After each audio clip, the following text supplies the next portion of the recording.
Which term of the AP 3, 8, 13, 18, dash is 78। आपने बताना है कि टर्म कौन सी होगी 78 की। एक आपको AP दे रखी है। क्वेश्चन को थोड़ा सा मैं आसान लिख लेता हूँ। आपको एक AP दे रखी है 3, 8, 13 और 18, ऐसे ये चलती जा रही है और लास्ट में आपको 78 दिया हुआ है। यानी कि आपने 78 बताना है कि कहाँ पर आ रहा है, यानी कि टर्म आपकी कौन सी है, एन की वैल्यू आपके पास कौन सी है। तो आपको A1, A2, A3, A4 और AN की वैल्यू दी गई है। आपको N की वैल्यू निकालनी है। A1 ही आपका A होता है जो आपको दे रखा है 3।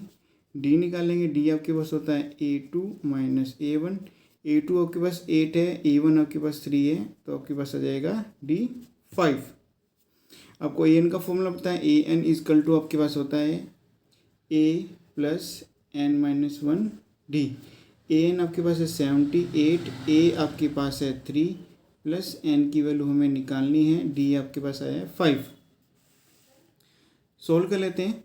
3 आपका राइट हैंड साइड में है, प्लस में, लेफ्ट हैंड साइड में जाएगा तो माइनस में हो जाएगा, यानी कि 78 minus 3 is equal to N-1 into 5। तो 75 इजकल टू आपके पास हो जाएगा N-1 इंटू 5। 5 इस पूरी वैल्यू से मल्टीप्लाई में है, जब ये लेफ्ट हैंड साइड में आएगा तो डिवाइड में, यानी कि 75/5 हो जाएगा। यहाँ सिर्फ हो जाएगा N-1। सोल्व कर लेते हैं। 5 1 जा 5 1 जा 5, 5 जा 25, यानी कि 15 equal to N-1। Minus N आपका राइट हैंड साइड में, जब लेफ्ट हैंड साइड में तो प्लस में हो जाएगा, यानी कि 15 + 1 इजकल टू N। जो हमारे पास N की वैल्यू आई है वह आ गई है 16, यानी कि जो 78 आपका AP में आ रहा था वह 16th प्लेस पे था, यानी कि A 16 इजकल टू आ गया 78। हमें सिर्फ N के बारे में बताना है कि N की वैल्यू क्या होगी 78 वैल्यू के ऊपर।